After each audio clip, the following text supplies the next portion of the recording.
이 삼성에 대한 풀이 또한 논사마다 다소 차이가 난다.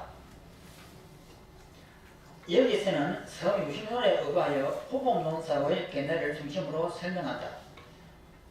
여기서는 호복논사와 안해논사의 두 분의 논문만 지금 비교합니다. 삼성에 대한 설명이 끝난 뒤에 다시 한번 위의 개성을 의미해 보기 바란다. 우선 개성의 뜻을 간단하게 이해하고 넘어가자. 마음에 의해 펼쳐진 세상은 여러 조건이 관계하여 드러나는데 이것이 의탁이성이랍니다. 어리석음에 의해 이러한 이치를 모르고 이 세상을 제멋대로 집착한다. 이것이 변개소집성이에요.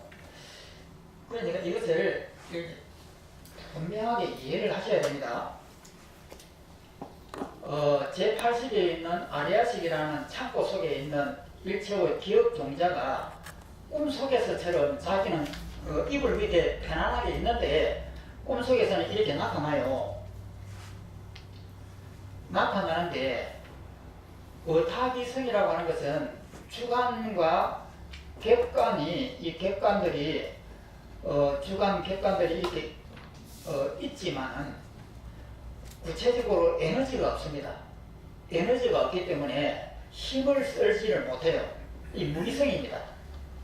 이 상태가 의탁이성이에요. 그런데 음력에 의해서 제7식이 관여를 할 수밖에 없는 거예요. 어릴 때 태어날 때는 아직 이 무기성인데 한두 살이 이렇게 되면서 제7식이 조금씩 관여를 해요. 그래서 어머니의 눈을 맞추고는 단계가 되면은 제7식이 이제 작동을 했다는 거예요. 저것은 어머니의 눈이다. 저것은 형광등이다. 형광등하고 어머니의 눈을 두 개를 정확하게 비교할 수가 있기 때문에 어머니의 눈을 맞출 수 있는 거예요. 이것은 어머니의 눈이지 형광등은 아니야. 이렇게 이 구분이 되는 겁니다. 구분이 되는 것이 제7식이 관여했다는 거예요.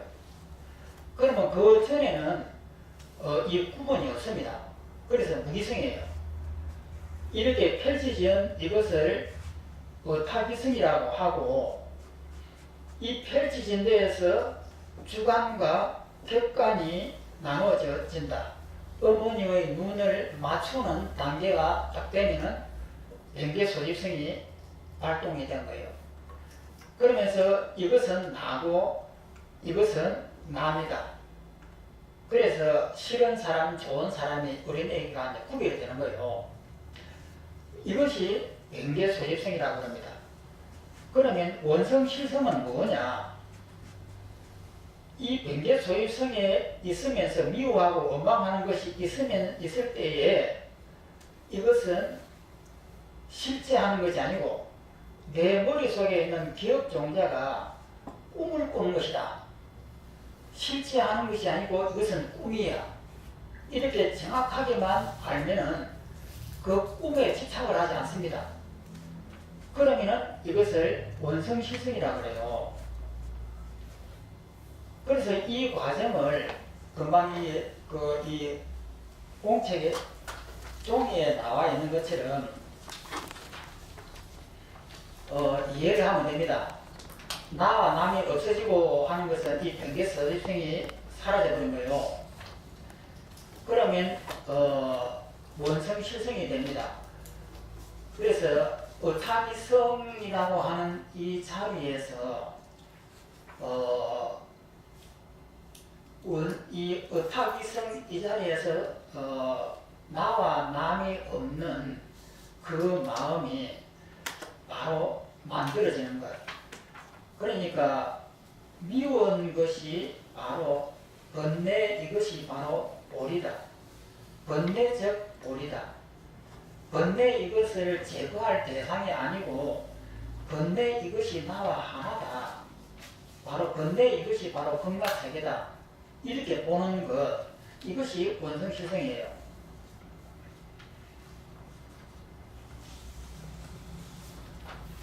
그래서 여기서 이 세상을 제 멋대로 집착한다. 뱅배 소입성. 집착된 세상은 결국 실제로 있는 것이 아니다. 수행으로 이러한 집착이 넘어갑니다. 사라지면 세상의 진실된 모습이 그대로 드러난다. 이것이 원성실성인데, 그러므로 이 세상을 떠나서 별도의 진실된 세상이 있는 것이 아니다. 그러니까 번뇌가 바로 깨달음이다 이 말이에요. 따라서 이 세상의 모습은 결국 마음을 떠나서 별도로 있지 않다는 유식의 이치를 삼성으로 설명한다. 밑에 있는 1번 뱅계 소입성입니다.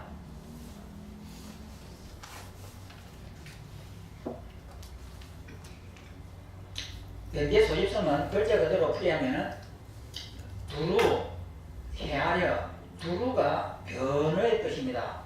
헤아리라고 하는 것은 개, 변개, 이것이 두루, 헤아려 이렇게 됩니다.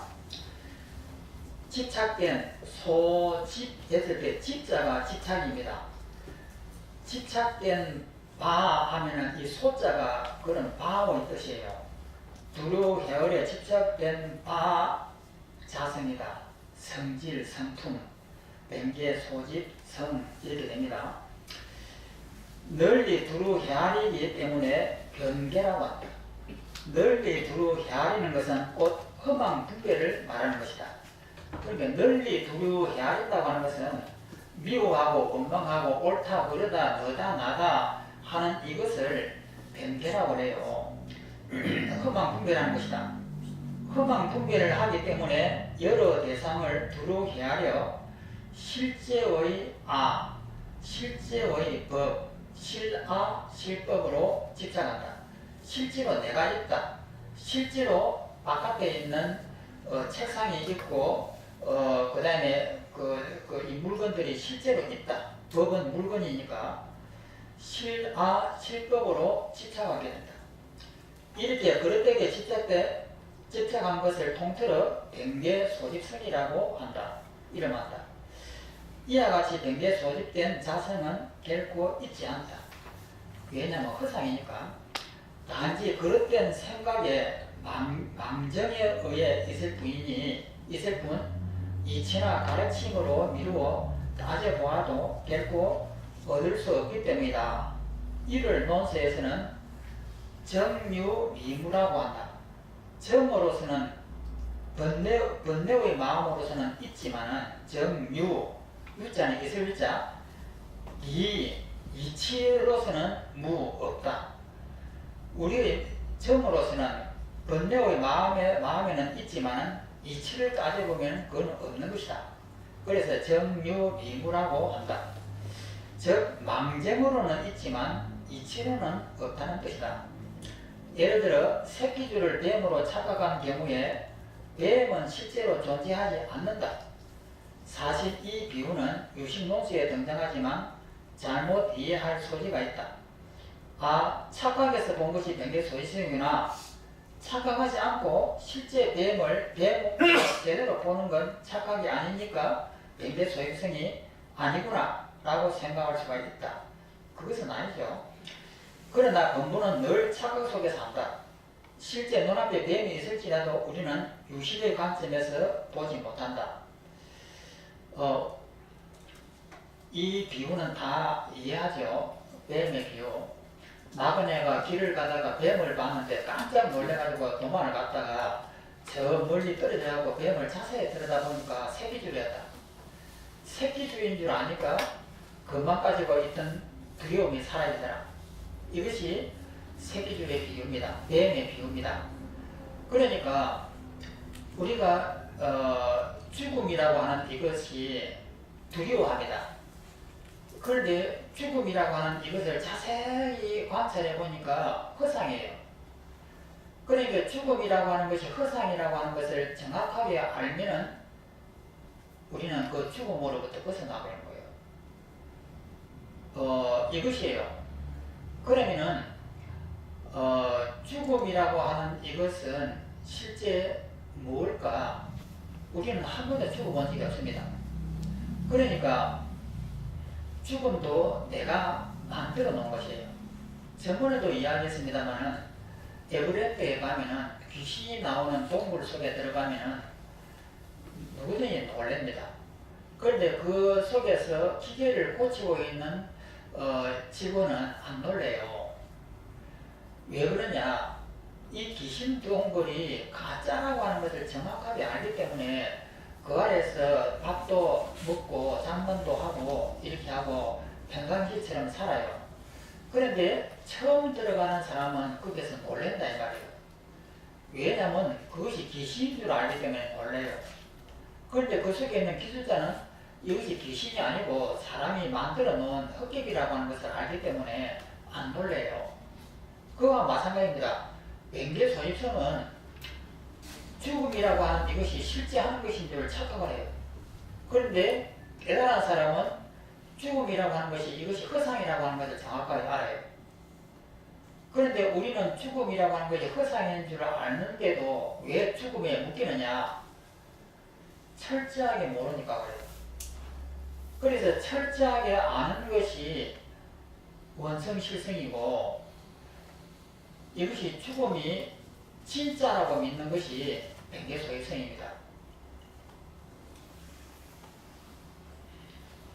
그러나 범부는 늘 착각 속에 산다. 실제 눈앞에 뱀이 있을지라도 우리는 유식의 관점에서 보지 못한다. 유식의 관점이 무엇인가? 앞에서 살펴봤듯이 마음을 떠나서는 아무것도 없다는 가르침이다. 뱀을 뱀으로 보더라도 마음을 떠나서 뱀이 그렇게 실제 있다고 생각한다. 이것이 바로 맹계소입성이다. 뱀은 마음이 전변한 것으로, 마음이 만드는 것으로, 전변이라고 하는 것은 마음이 이렇게 펼쳐서 변화된 것을 전변이랍니다. 전변한 것으로 마음을 떠나지 않는데 마음을 떠나서 마음 바깥에 실제로 있는 뱀이라고 본다.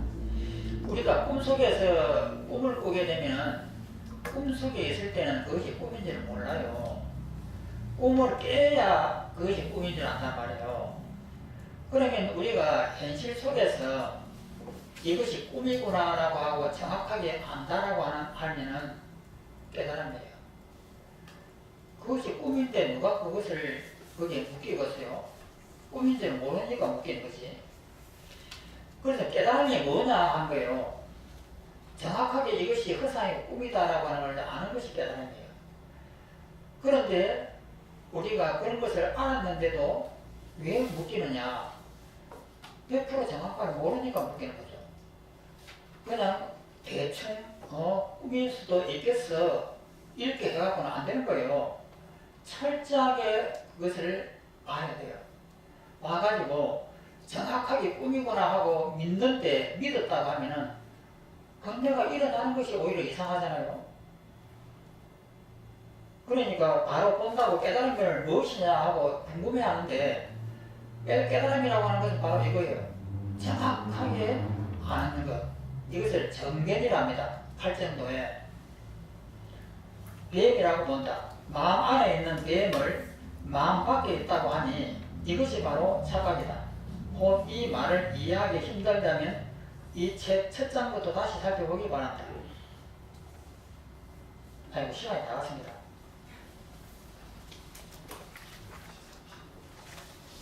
그래도 이 끝까지 읽어야 되거든요.